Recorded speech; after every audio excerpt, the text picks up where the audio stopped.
कुछ ऐसा हो जाए कि ये जो बल्ब है इसका ना वायर मेल्ट हो जाए, तो ये वायर मेल्ट हो गया इसका, कुछ भी हुआ अचानक से, कोई आंधी तूफान आ गया, उससे ये जो वायर है ये आपका किसी भी तरीके से ये मेल्ट हो गया, इसका टेम्परेचर बढ़ा या मेल्ट हो गया, कुछ भी रीजन हुआ, तो जब ये मेल्ट हो गया तो आप ये समझिए कि यहाँ से करंट जा रहा है। करंट को तो पाथ चाहिए ना कंप्लीट करने के लिए, करंट का पाथ ही कंप्लीट नहीं हुआ, वो यहीं आकर खत्म हो गया। तो जब करंट का पाथ ही कंप्लीट नहीं हुआ, ये तो खराब हुआ है, ये तो खराब हुआ है। क्यों खराब हुआ है कि इसका वायर मेल्ट हो गया, जो इसका हीटिंग एलिमेंट है वही मेल्ट हो गया, तो ये बल्ब ने तो जलना बंद कर दिया। ठीक है, और उसकी वजह से सर्किट कंप्लीट हुआ नहीं, सर्किट टूट गया, तो करंट ना तो फैन तक पहुंचेगा ना ही टीवी तक पहुंचेगा, तो टीवी चालू है वो भी बंद हो जाएगा, फैन चालू है वो भी बंद हो जाएगा। ठीक है, तो ये सबसे बड़ा, पहला और सबसे बड़ा डिसएडवांटेज है सीरीज सर्किट्स का, कि अगर सीरीज में हमने बहुत सारे अप्लायंसेस को जोड़ रखा है, कोई एक appliance due to any defect वो चलना बंद हो जाए, बाकी के अप्लायंस भी बंद हो जाएंगे। ये फैन खराब नहीं हुआ, ये टीवी खराब नहीं हुआ, इसको करंट नहीं मिल रहा है। क्यों? क्योंकि यहाँ पर सर्किट टूट गया, तो इसको करंट नहीं मिल रहा है। जब करंट नहीं मिल रहा है तो इसका मतलब क्या है कि फिर ये भी आगे के काम नहीं करेंगे। तो सीरीज में इनिशियली बड़ा लगता है कि अरे वाह, एक सिंगल वायर से घर के सारे अप्लायंसेस कनेक्ट हो जाएंगे, शुरुआत में बड़ा अच्छा लगता है कि बड़ा सस्ता हो गया काम, लेकिन बाद में पता चलता है कि प्रॉब्लम क्या है। ठीक है, अगली प्रॉब्लम अभी देखते हैं। ये समझ में आ गया सबको? बताइए, ऑनलाइन वाले बच्चे भी बताएं। Yes sir. Yes sir. चलिए ठीक है, बहुत बढ़िया। चलिए जी अगला देखते हैं, अगला एक डिसएडवांटेज देखेंगे। सेकंड पॉइंट नोट करें, इसका दूसरा डिसएडवांटेज ये है, in series circuit all the electrical appliances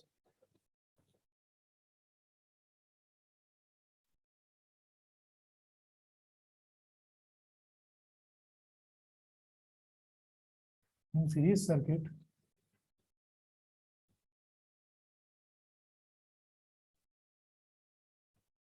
all the electrical appliances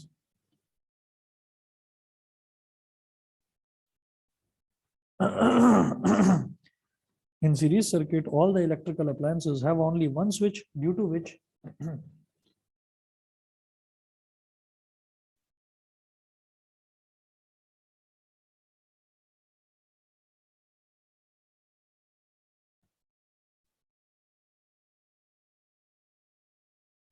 have only one switch due to which they cannot be turned on or off separately.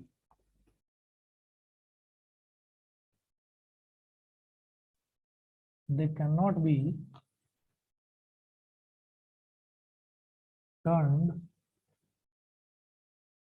on और O double F दोनों capital में लिखना, on और O double F. ये on का मतलब ये नहीं है कि I am sitting on a chair, कि मैं एक चेयर के ऊपर बैठा हूं, तो ये ऊपर वाला नहीं। ऑन मतलब स्विच ऑन करना, और ऑफ करना मतलब स्विच ऑफ करना, तो दोनों ऑन और ऑफ कैपिटल में लिखेंगे, टर्न ऑन और ऑफ सेपरेटली। ये भी आपको समझ में आ गया होगा कि हम थके हारे अपने ऑफिस से वापस आए, हमने सोचा अपने घर में कुछ ऐसा कनेक्शन करवा दें कि मेहनत से बचना चाह रहे हैं कि आके बस एक स्विच ऑन करें, हमारा पंखा टीवी लाइट सब कुछ एक साथ चालू हो जाए एक ही स्विच से।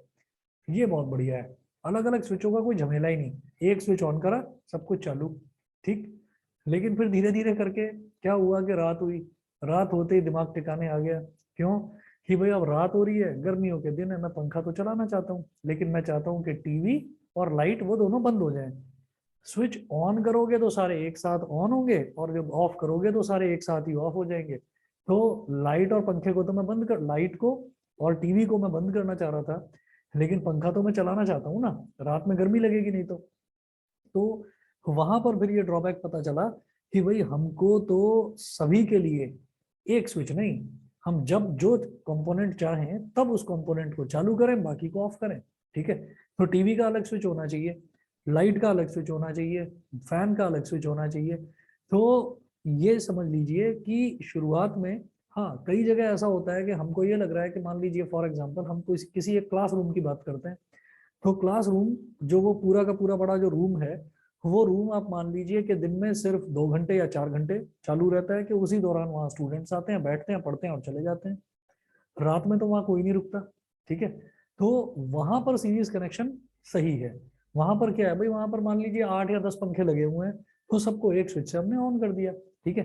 तो वहां तो वो चीज सही है, लेकिन उधर भी एक नुकसान होता है। आप भी देखते होंगे, अपने स्कूल में भी देखते होंगे कि अगर 10 पंखे लगे हुए हैं क्लासरूम में, तो 10 के अलग स्विच होते हैं। ऐसा नहीं होता कि एक स्विच ऑन करो और 10 के 10 फैन ऑन हो जाए, ऐसा नहीं होता। उसका रीजन क्या है, अगले वाले पॉइंट से वो चीज क्लियर हो जाएगी। अभी बताता हूँ। यहाँ तक ये वाला सेकंड पॉइंट सभी को क्लियर है कि सीरीज कनेक्शन का क्या ड्रॉबैक है, कि भाई यस सर। एक स्विच से ऑन हो रहा है, ये तो ठीक है, लेकिन ऑफ भी एक ही स्विच से होता है, ये सबसे बड़ी प्रॉब्लम है। चलिए जी, सभी को क्लियर है, आगे चलता हूं मैं। पॉइंट नंबर 3 देखिए, मतलब तीसरा डिसएडवांटेज सीरीज कनेक्शन का।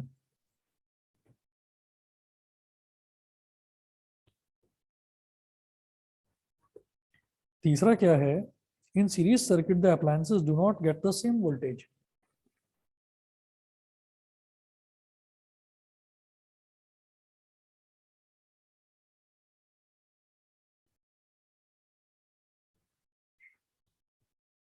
In series circuit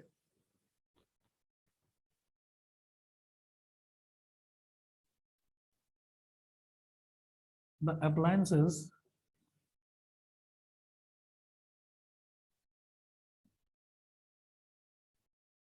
do not get the same voltage.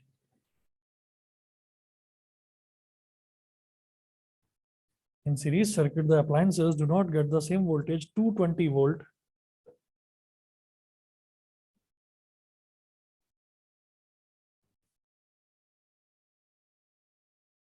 as that of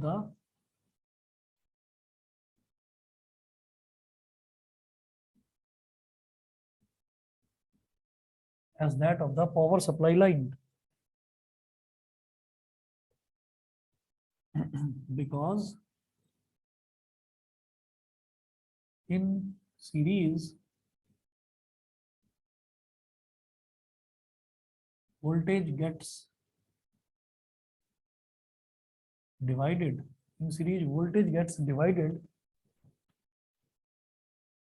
among all the appliances. ये जो वोल्टेज गेट्स डिवाइडेड वाली लाइन है, इसको अंडरलाइन कर लो। ठीक है, आपको मैंने बताया था कि सीरीज कनेक्शन जब भी होता है तो दो इंपॉर्टेंट पॉइंट्स हैं आपको याद रखने हैं सीरीज और पैरेलल में। तो सीरीज में एक इंपॉर्टेंट पॉइंट सबसे बड़ा जो है वो ये है कि सीरीज में current remain same, voltage gets divided. ठीक है, तो जरा सोचो, ये 220 वोल्ट है। आप कोई भी बल्ब उठाकर देखिए, मान लीजिए बल्ब तो खैर अब कौन लगाता है घरों में, एलईडी बल्ब्स लगाते हैं या एलईडी ट्यूबलाइट्स लगाते हैं। तो हमने ये कहा कि अगर हम कोई एलईडी ट्यूबलाइट लेकर आते हैं घर में लगाने के लिए या एलईडी बल्ब लाते हैं, उसका बॉक्स देखना, उसके बॉक्स के ऊपर लिखा रहता है ऑपरेटिंग पैरामीटर्स, ये लिखे रहते हैं छोटे छोटे, जहां पर पीछे लिखा रहता है ना marketed and manufactured by MRP, वो सारी चीजें हैं। तो उस पर लिखा रहता है ऑपरेटिंग पैरामीटर्स। ऑपरेटिंग पैरामीटर्स क्या है, उस पर उसका रेसिस्टेंस लिखा होगा कितना ओम्स का है, उस पर उसकी वोल्टेज लिखी होगी कि इतनी वोल्ट पर काम करेगा, इतना मैक्सिमम। अगर उस पर लिखा है 5 एम्पियर, तो इसका मतलब क्या है, मैक्सिमम 5 एम्पियर का करंट वो रेसिस्ट कर पाएगा, उसके ऊपर नहीं रेसिस्ट कर पाएगा, खराब हो जाएगा।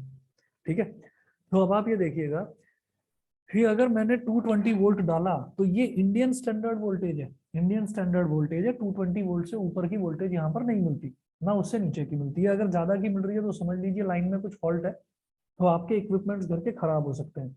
अगर कम आ रही है तो भी समझ लीजिए लाइन में कुछ फॉल्ट है। तो है क्या, और कई बार जब खराब ऐसे वोल्टेजेस ज्यादा फ्लक्चुएट होने लगती हैं किसी जगह पर, कोई इलेक्ट्रिकल सब स्टेशन है जहाँ से जो इलेक्ट्रिसिटी डिस्ट्रीब्यूट हो रही है, तो अगर कुछ प्रॉब्लम आने लगती है तो लोग अपने घरों में ना स्टेबलाइजर लगवा लेते हैं। ठीक है, ताकि घरों के जो इक्विपमेंट्स हैं वो खराब ना हो। तो अब आप ये देखिएगा कि जैसे मान लीजिए ये बल्ब है, ये फैन है और ये टीवी है, तो ये 220 वोल्ट लिखा हुआ है। तो आप घर में छोटे से छोटा मोबाइल फोन ले आओ चाहे तो, या कोई छोटा सा बल्ब लेकर आ जाओ, या बड़ा फैन ले आओ, या एसी ले आओ, कुछ भी चीज लेकर आइए, आप उस पर देखना ऑपरेटिंग वोल्टेज लिखी रहती है 220 वोल्ट। तो 220 वोल्ट ये इंडियन स्टैंडर्ड वोल्टेज है। ठीक है, इसको भी 220 वोल्ट मिलना चाहिए, इसको भी 220 वोल्ट मिलना चाहिए, इसको भी 220 वोल्ट। अगर वोल्टेज कम मिलेगा तो ये ढंग से ना परफॉर्म नहीं कर पाएंगे। फैन, आपने कहा मैंने फैन की स्पीड तो बढ़ा रखी, चल ही नहीं रहा है ठीक से, क्या है, खराब फैन दे दिया मेरे को, पता चला आपने सिंगल वायर लगा रखा है घर में, मतलब आपने सीरीज कनेक्शन में अगर सबको जोड़ रखा है तो सीरीज कनेक्शन में जो अप्लायंस सबसे पहले लगेगा वो तो करेगा कायदे से काम, उसके बाद वालों को वोल्टेज उतना नहीं मिलेगा जितना मिलना चाहिए। ठीक है, तो सीरीज में क्या होता है कि अगर यहाँ से मान लो 5 एम्पियर का करंट निकला तो इसको भी 5 एम्पियर मिलेगा, इसको भी 5 एम्पियर मिलेगा, इसको भी 5 एम्पियर मिलेगा, करंट तो मिल जाएगा बराबर, लेकिन वोल्टेज नहीं मिलेगी, because in series voltage gets divided, divided का मतलब क्या, बट जाती है। ठीक है, तो यहाँ पर मान लो 220 वोल्ट है, यहाँ तो मान लो पहुंच गया 200 वोल्ट, इस बेचारे पंखे को मिला 5 वोल्ट, इस बेचारे टीवी को मिला 15 वोल्ट। और होता क्या है कि उन सारी वोल्टेजेस का अगर आप सम करेंगे तो सम तो 220 के बराबर आ जाएगा, क्योंकि लॉस थोड़ी हो रहा है कहीं पर, लेकिन इसको जितना मिलना चाहिए उतना मिल ही नहीं रहा है, इसको पूरे को 220 वोल्ट चाहिए, इसको भी 220 वोल्ट चाहिए। तो इसलिए सीरीज सबसे बेकार सर्किट होता है कि सीरीज सर्किट में हमारे जो इलेक्ट्रॉनिक अप्लायंसेस हैं वो ढंग से काम ही नहीं कर पाते। समझ गए, सभी को क्लियर है कि नहीं बताइए? Yes sir. ठीक है, यस चलिए सर। जी। ओके ओके, चलिए चौथा डिसएडवांटेज नोट करें इसका। चौथा डिसएडवांटेज सुन के और आपको अजीब लगेगा, ठीक है, देखिएगा। चौथा डिसएडवांटेज क्या है, in the series connection of electrical appliances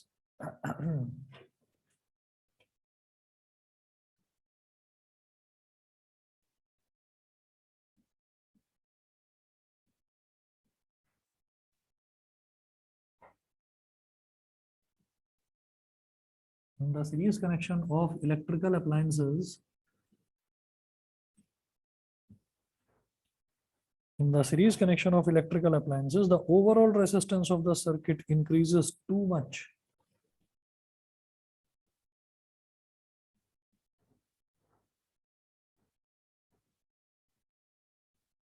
The overall resistance of the circuit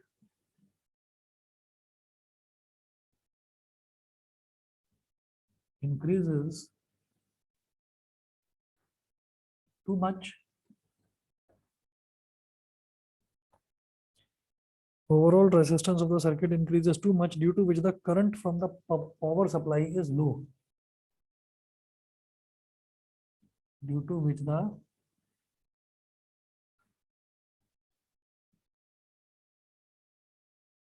current from the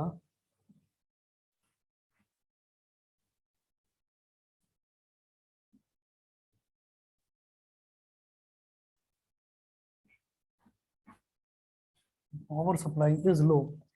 अब इसको आप समझिए।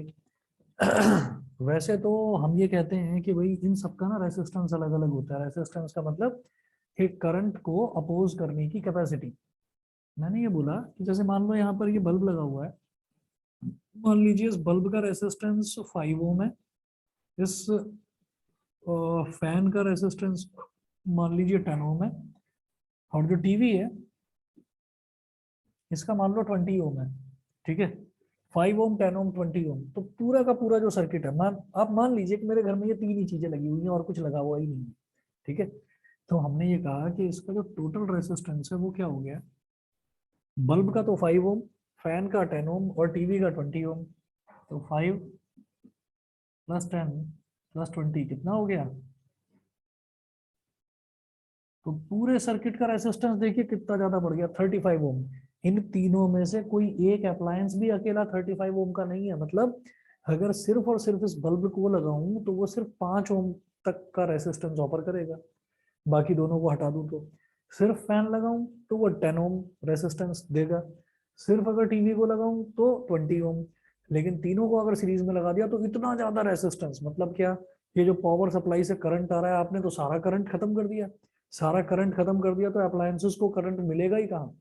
पूरे सर्किट का रेसिस्टेंस इतना बढ़ जाता है सीरीज में कि जो बल्ब है जिसको अच्छे तरीके से टिमटिमाना ब्राइट करना चाहिए वो टिमटिमाने लगता है, मतलब बिल्कुल धीरे से जलेगा जैसे कोई कैंडल जल रही हो। ठीक है, तो वो इल्यूमिनेंस, वो चमक आपको मिल ही नहीं पाती जो आपको चाहिए होती है। ठीक है, अब आप ये कहेंगे जी इतनी सारी प्रॉब्लम्स तो गिना दी, क्या इनका कोई सॉल्यूशन भी है? अब एक एक करके सॉल्यूशन पर आते हैं। मैं यही सारे एग्जांपल्स दोबारा बताऊंगा। जैसे हमने सीरीज सर्किट की डिसएडवांटेजेस देखी, तो अब पैरेलल में अगर कनेक्शन कर दिया जाता है तो वो सारी डिसएडवांटेजेस एडवांटेजेस में कन्वर्ट हो जाती हैं। बताइए भाई, यहाँ तक सभी को क्लियर है चारों disadvantage? Yes, sir. Yes sir. ठीक है, मोदित, पावनी, प्राजक्ता बताइए। Yes, sir. विदिशा समझ रहे हैं? Yes sir. Yes, sir.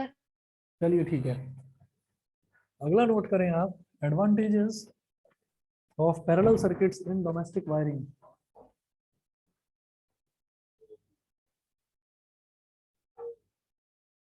Advantages of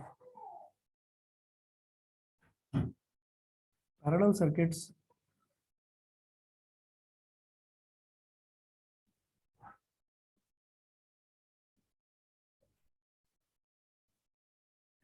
advantages of parallel circuits in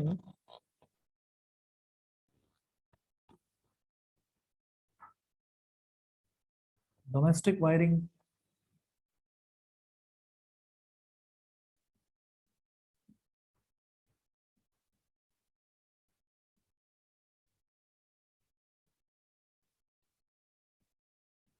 Advantages of parallel circuits in domestic wiring. पहला advantage in parallel circuits, if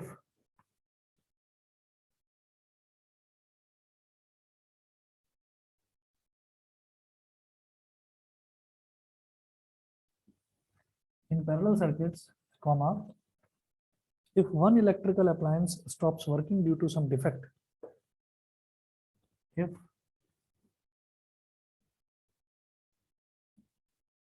one electrical appliance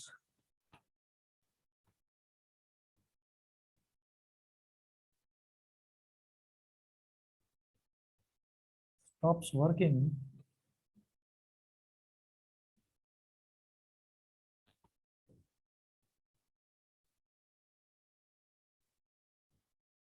due to some defect, comma, then all other appliances keep working normally, then all other appliances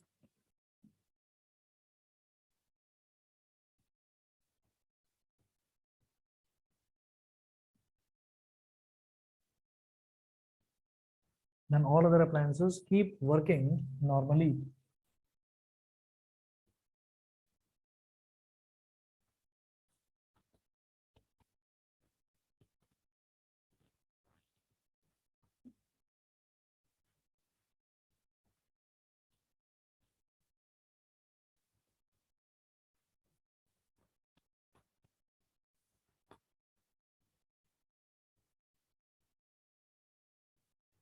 Then all other appliances keep working normally. अब सोचो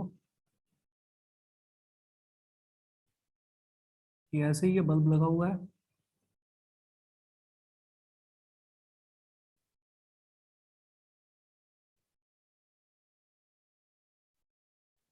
fan लगा हुआ है,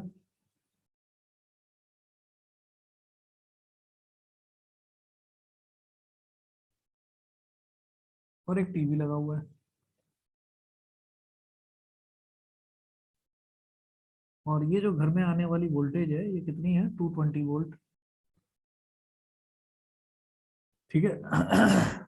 अब सोचिएगा, bulb खराब हो गया,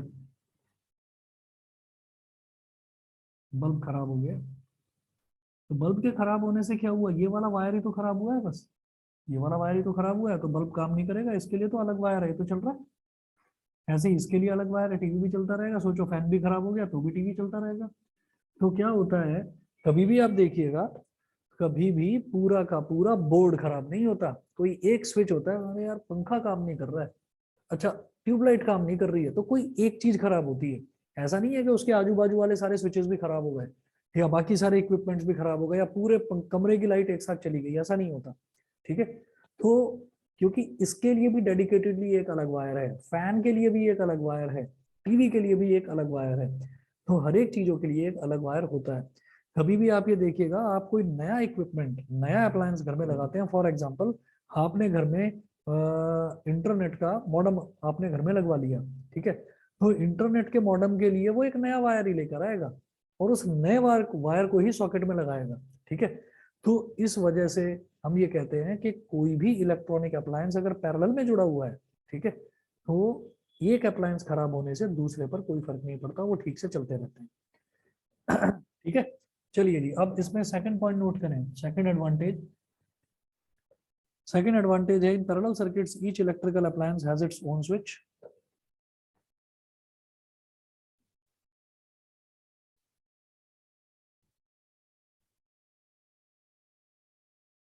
In parallel circuits, each electrical appliance has its own switch.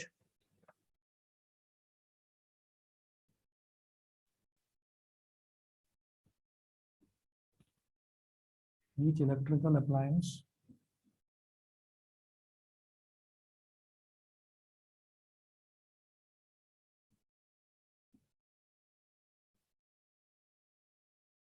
has its own switch due to which it can be turned on or off independently.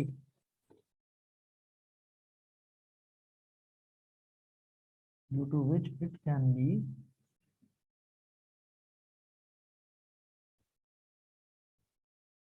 turned on or off independently.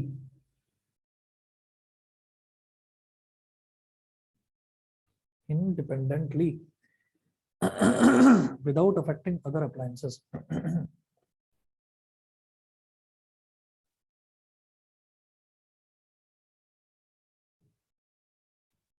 Without affecting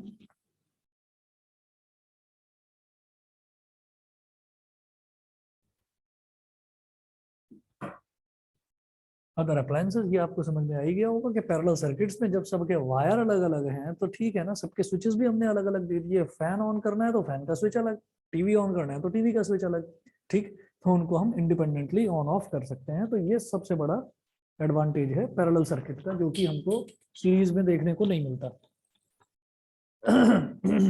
इसके बाद चौथा advantage,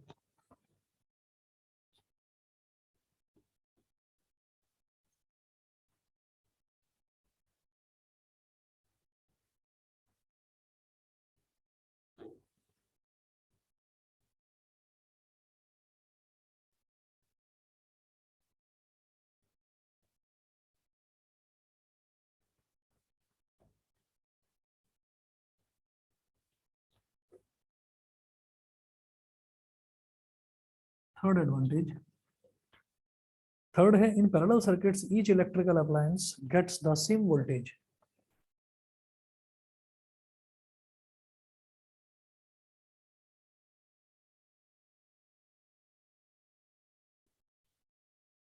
In parallel circuits, each electrical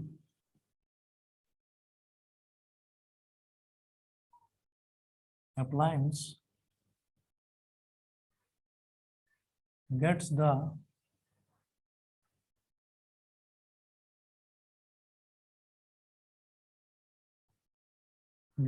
same voltage। Bracket में लिखिए 220 volt,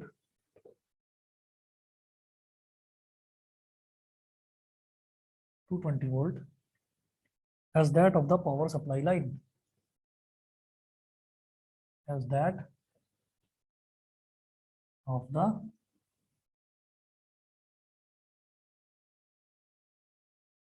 power supply line, because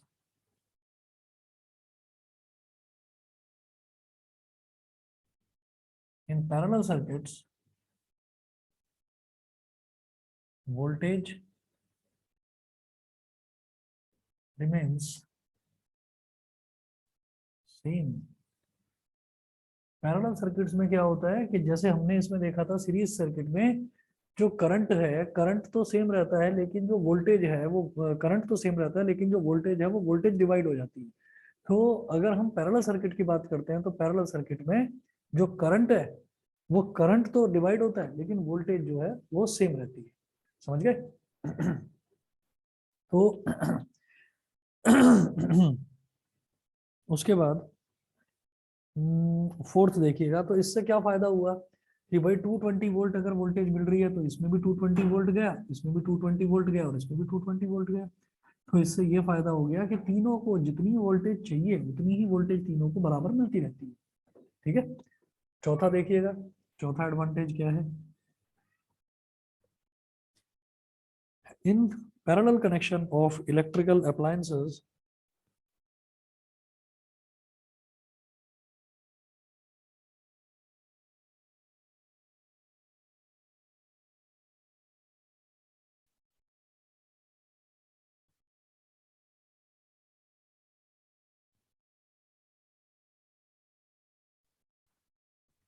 in parallel connection of electrical appliances, the overall resistance of the circuit is reduced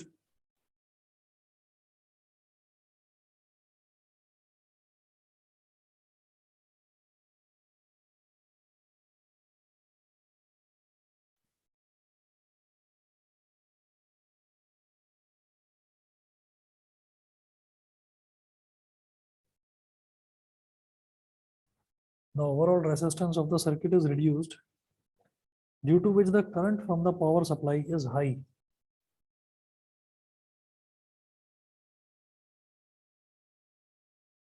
Due to which the current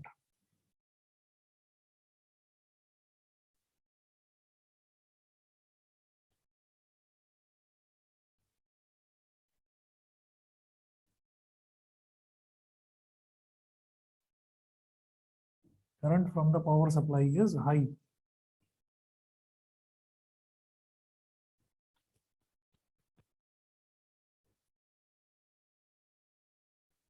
ठीक है, अब जरा देखिएगा इस चीज को आप समझिए भाई। रेसिस्टेंस क्या होता है? रेसिस्टेंस जो करंट के पाथ को रोकता है।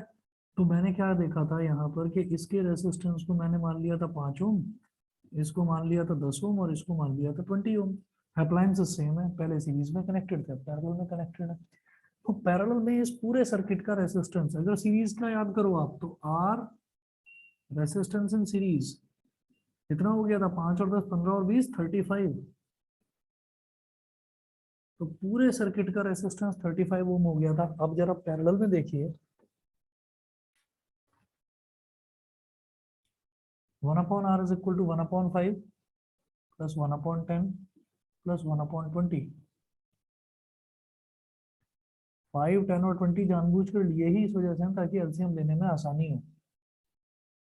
5 4 जा 20, 4 1 जा 4, 10 2 जा 20, 2 1 जा 2, 20 1 जा 20, 1 1 जा 1। तो 1/R is equal to 7/20, which implies that जब 1/R 7/20 है तो R क्या हो गया? 20/7।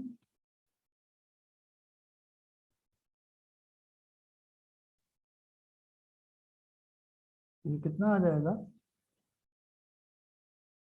2.9 लगभग। ठीक है, तो इसकी खूबसूरती किस चीज में है पैरेलल सर्किट की, कि अगर अकेला बल्ब लगाएंगे तो वो 5 ओम, मतलब वो 5 ओम रेसिस्टेंस ऑफर करेगा करंट के पाथ को रोकेगा इतनी ताकत के साथ। वो अगर सिर्फ फैन लगाएंगे तो 10 ओम देगा, अगर सिर्फ ट्यूब आप टीवी लगाएंगे तो 20 ओम देगा। तीनों को पैरेलल में लगा देंगे तो पूरा सर्किट कितना रेसिस्टेंस ऑफर करेगा?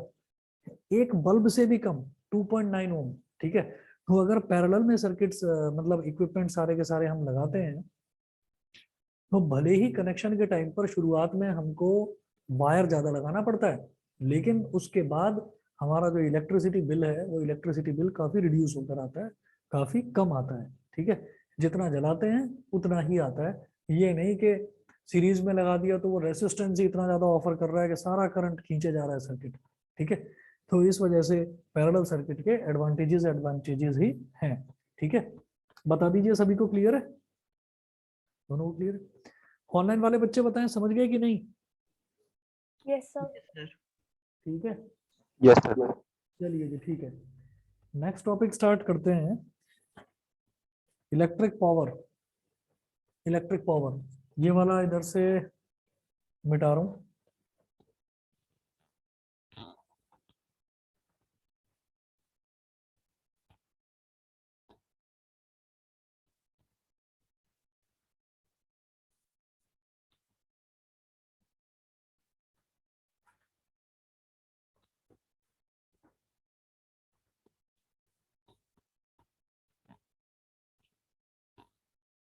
मुझे 1 मिनट का टाइम दीजिए, अभी आ रहा हूँ।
चलिए नेक्स्ट टॉपिक नोट करेंगे, electric power.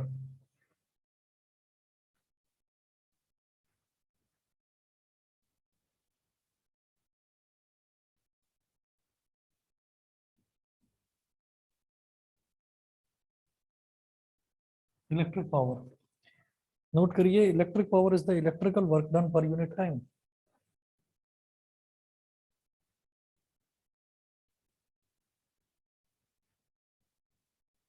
Electric power is the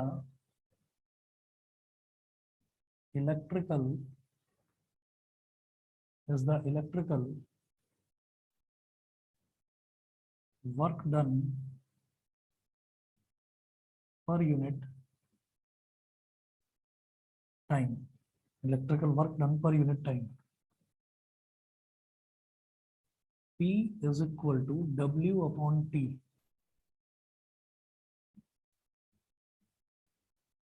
SI unit of power is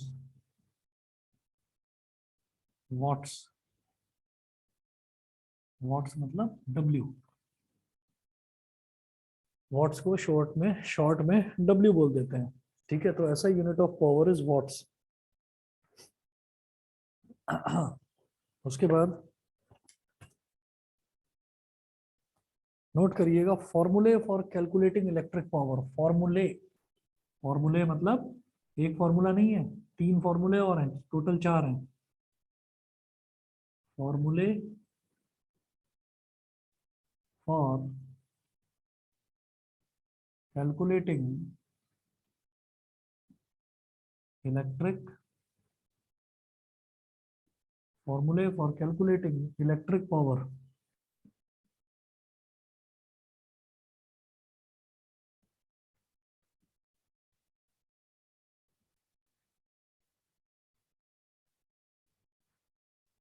Formulae for calculating electric power.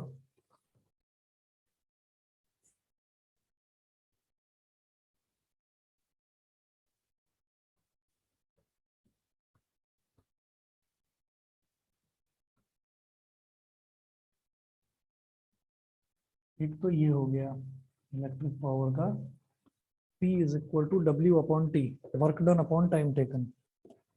ठीक है, याद रखिएगा वर्क डन की यूनिट तो जूल होती है और टाइम की यूनिट जो है स्टैंडर्ड यूनिट वो क्या होती है, ऐसा यूनिट सेकंड। ठीक है, इसको इक्वेशन नंबर 1 भी बोल दो। फिर ये कहिएगा कि as we know that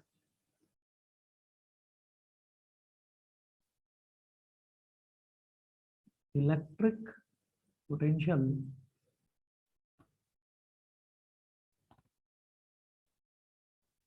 is defined as we know that electric potential is defined as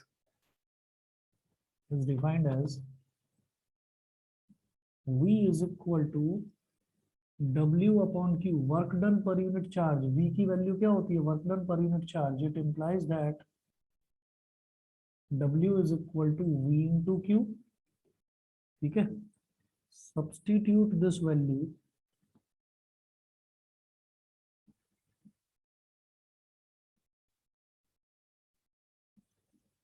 in equation 1। W की वैल्यू क्या है, V into Q, इसको आप इक्वेशन 1 में सब्स्टिट्यूट कर दीजिए।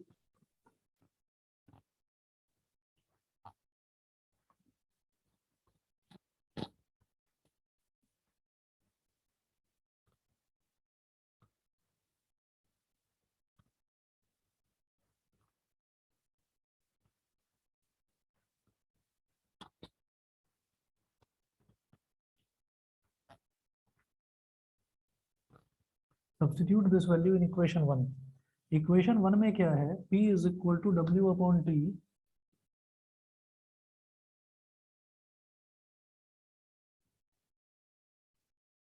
तो P is equal to W क्या है, V into Q upon T, तो P is equal to V into Q upon T. अब ये Q अपॉन टी क्या होता है, चार्ज पर यूनिट टाइम, ये होता है करंट। तो P is equal to VI, इसको बोल दीजिए इक्वेशन नंबर 2, और ये फॉर्मूला नंबर 2 भी है। तो पावर को निकालने का एक दूसरा फॉर्मूला ये है कि अगर मेरे पास वोल्टेज है और करंट है, पोटेंशियल डिफरेंस को हम वोल्टेज भी बोल देते हैं, अगर हमारे पास वोल्टेज और करंट है, दोनों को मल्टीप्लाई कर दो तो भी पावर आ जाएगी। अब क्या करिए, by using Ohm's law,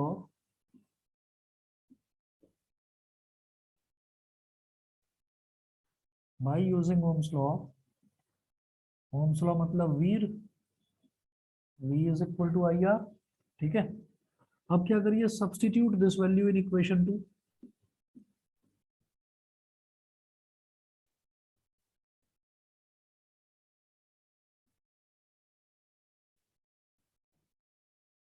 this value in equation 2, V is equal to I R, ये V की जगह आप आई आर यहाँ सब्स्टिट्यूट कर दीजिए। तो P इज इक्वल टू, आपने V की जगह डाल दिया आई आर, और लास्ट में आई तो था ही, तो आई आर इंटू आई हो गया, समझ रहे हैं, बस V की जगह आई आर आ गया, और आगे क्या था, आई था, तो आई आर इंटू आई हो गया। आई इंटू आई क्या हो गया, आई स्क्वायर। तो P इज इक्वल टू क्या हो गया, आई स्क्वायर आर। बॉक्स में बंद करो, फॉर्मूला नंबर 3, ये थर्ड फॉर्मूला हो गया, P is equal to I square R. Again by using Ohm's law, लिखिए again by using Ohm's law, V is equal to IR। It implies that I is equal to V upon R. ठीक है,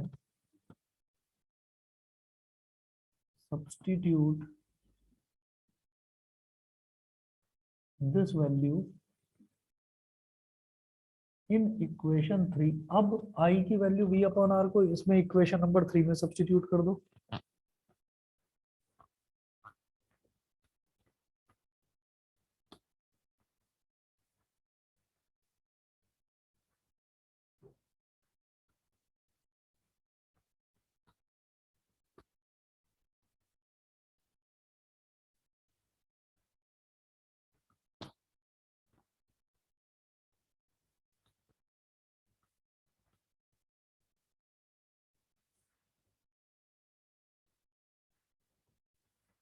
Substitute this value in equation 3.